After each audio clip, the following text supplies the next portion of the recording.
Hi, here's how I made my Stranger Things cake. There's a few tutorials that I've done over on my YouTube for all of these, so you can head on over and watch those, and then you'll get all of the detailed versions of how to do it as well. So from making buttercream, making ganache, how to split and fill and ganache the cake, how to ice it, how to make Steve as well from Stranger Things. But here's going to be a quick overview of the entire cake. So obviously when you start a cake, you're going to be doing the splitting and the filling, making the buttercream, adding the buttercream. Now in that tutorial, how to make buttercream, I make a blank buttercream and I explain how to do different flavors as well. So here I've done a cocoa buttercream. So there's cocoa powder and there's melted chocolate in there, which makes it really delicious. I use cake rings when I bake my cakes. So even though they're all 6 inches round, they might be microns different. So that ganache coat really does straighten up your sides beautifully. So in the ganache video, I use ganaching plates, and I also do the upside down method for adding the top on, so I can show you how to do that as well. But I talk in detail as well in the how to make the ganache, how to give the recipes for the other flavors. So whether you want to do white milk or dark chocolate, I tell you how to do that as well. So you'll also know what tools I've used. They're all over on my Amazon affiliates account. So I give you my favorites, but obviously there's loads of tools out there. So I just used to use a plastic side scraper for absolutely ages until I found the stainless steel one. Now the detail talks about how to neaten up the edges. As you'll see in the next clip, you'll see that the bottom is now perfectly neat as well. How to do it upside down, how to flip it, how to use it the right way up, and how to store it as well. So we're going to cover the cake as well. So there's an entire cake on how to ice with sharp edges. So that will have released by the time you see this video. So they're all over there. I use a handled granite rolling pin, but I talk about other types of rolling pins, such as this one, so you can use the guides as well. So we talk about different brands of sugar paste, how you work with the different ones, what they're used for. So much detail over in these other tutorials. Now, where with the covering for sharp edges, I talk about a few different methods as well, because there's not just one way to ice a cake. And this cake is 6 inches tall, doesn't look very big in the video, but if you're new to sugarcraft, that's a bit scary trying to get a neat cake where the edge doesn't completely rip away from the top. Who's had that happen to them? I know I did first off. So we talk about how to get rid of those pleats at the bottom, how to get a neat base around there, all sorts of stuff. And we talk about freshness. We also talk about what happens when you get air bubbles in your paste, or how to make sure that you can pop paste back into your store cupboard by removing any little bits of cake crumbs or ganache or buttercream and so on. So I use a variety of smoothers. So this is the Cakes by Carol one, and this is the upside down method. Now I'll show you this most of the way through, but explain how to keep going with it, because I then also want to show you how to use flexi smoothers as well. Now it was a hot, sticky, rainy night, so you can see we had air bubbles, which is perfect because that means I included that in the tutorial, how to get rid of those air bubbles when you're striving for those perfect sharp edges. We also talked about flipping the cakes safely. I mean, we've had to turn over 10-inch round, 10-inch tall cakes, and they weigh so much, so it can be a real strain on your wrists and your arms.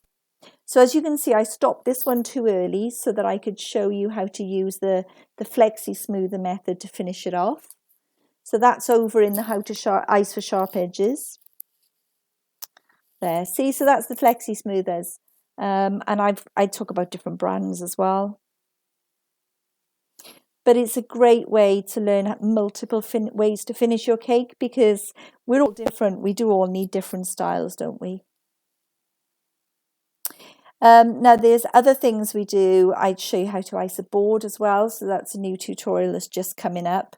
It may sound daft. Why would you bother worrying how to ice a board?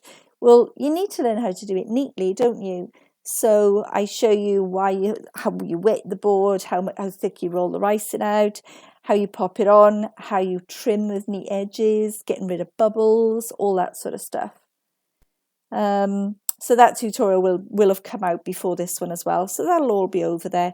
I'll pop all the links at the end. So this one actually turned into wood flooring, so you learn how to do a wood effect floorboards. I also show you how to neaten the edges. So many people have a cake board with wobbly edges as well. So that's over in that tutorial. It's not too long, it's a nice short one. We talk about embossing methods. I talk a lot about how to use the tools. And indeed, if you don't know much about cake tools, I've even got a tutorial on what are cake tools and how do you find them and how do you use them and so on. So I use lots of different types of colours. I use gels, I use dusts. Some of my tutorials I've done some airbrushing in. I do a lot of painting, do some dusting. So you get to see a right mixture of stuff in them. Obviously you can see what's coming up in this tutorial, but I talk about the different strengths and how to get different details and all that sort of stuff. So if you're new to cake decorating, head on over to this one. It's a great way to do a good effect. Now around the bottom of this cake, I popped a nice strip as well. It was originally going to represent a floor skirting board, and I just like the clean white edge, so I add that on. But I've popped this in here to show you that there are tools that even give you a perfect cut as well. So we then went on and made Steve from Stranger Things. So I show you how I work. I make my templates for myself. I draw myself up a little sketch. I make my armatures out of 18 gauge and 24 gauge wires, and I tape them as well with white tape. But here you can see me using Saracino, and there's a full tutorial for Steve, so you can head on over and watch that one as well. But this just gives you a little inkling of what's in the tutorial. So I always mention what tools I'm using because not everybody knows what the tools are called, but it means then you can head on over. If you're new to Sugarcraft, you at least get a taste of what the tools are and how to use them. In all of my tutorials, you'll find details. So Steve was wearing a zippered jacket, so I wanted to show you even how to make those tiny little zips. It's the details, isn't it, that counts? But I use lots of different pastes as well. So in this one I'm using Saracino because it blends really, really well, and it is a super tiny figure. You can see by the size of it against my hands, it's not big at all, is it? But we do everything in this tutorial right from the beginning up to the end, so you can see the whole of Steve. There's another tutorial I have for hands, so if you want to work out how to do hands in more detail, you can head on over and watch that one as well. And you'll see me using scissors a lot in my tutorials because sometimes cutting away neatly with a scalpel can make it really tricky. It's a sneak peek of my school. There we go, you can see me blending and adding everything together.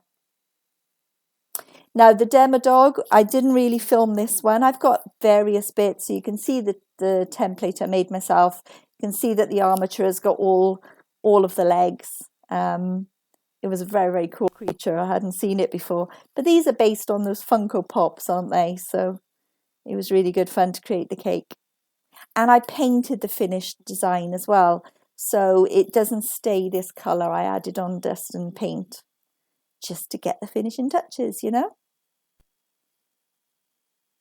But it's great to have a play and a blend, isn't it? Sometimes it's just good to get hands-on in there. So then you can go and you can see what the finished figures look like. And I thought they looked great on the cake. And there's the finished cake as well. So I hope I'll see you soon. Stay safe and happy caking.